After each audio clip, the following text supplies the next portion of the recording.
Hey guys, and welcome to today's new video.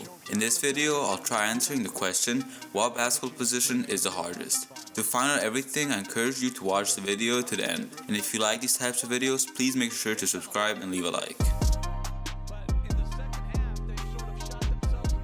Before answering the questions, I'll just briefly state the 5 basketball positions that currently exist. At the top, we have the point guard, then next to him we have the shooting guard, and on the side is the small forward, and both power forward and the center are around the key area. The new era of basketball we're in is starting to become positionless, in a way. What I'm trying to say is that nowadays basketball players are playing more than one position, or like a mix of several. A good example of that is Nikola Jokic. Nikola is officially listed as a center since he's 7 feet or 2 meters and 13 centimeters tall, but he often plays as a point guard. Yes, a 7 feet tall guy playing as a point guard. If you don't believe me, here's a pic of when Nikola played as a PG in the beginning of the bubble. And just look at this lineup. It's one of the tallest lineups ever. We could often see him carry the ball instead of Jamal Murray, Denver's actual point guard. And the main reason that he can play as a point guard is because of his incredible passing abilities. But Nikola was just an example. There are many more players who can play several positions just like him. Now that we have that covered, let's answer the actual question.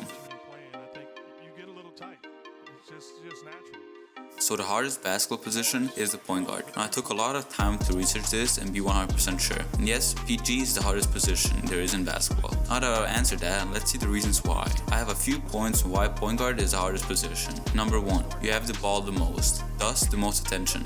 Well, we know that point guards have to carry the ball across the whole court all the time, so they will basically be guarded at all time. Meaning, as a point guard, you always have to be 100% focused. Number 2, as a point guard, you have a lot of expectations. You're expected to be able to shoot off the dribble and off the catch, create your own shot, and trust for teammates, and defend opposing players who can do all of the same. Number 3, point guard position is the most taxed position in the NBA game. This means that the competition for becoming a good PG are very high, making it more tough than, for example, a center. Number 4, making the right play. As a PG, you're the one who's expected to call out all the plays. So if you mess something up, it's all on you. And it happens often. It's just that we as viewers don't know their place. The last point, you need to have above average athleticism. We know that point guards are most of the time the shortest players. Not always, since we have point guards like Ben Simmons who is 6'10" or 2 meters and 8 centimeters tall, but most of the time, yes. The average height for a PG in the NBA is roughly 6'2" or 188 centimeters. And here's a graph that actually shows the average height for each position throughout the years. This isn't short in any means for the normal standards, but for the NBA it is. This means that if they want to succeed, they have to be very athletic, and that includes being fast, having a good vertical, etc.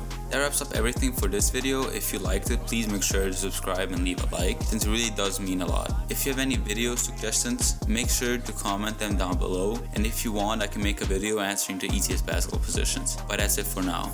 Peace.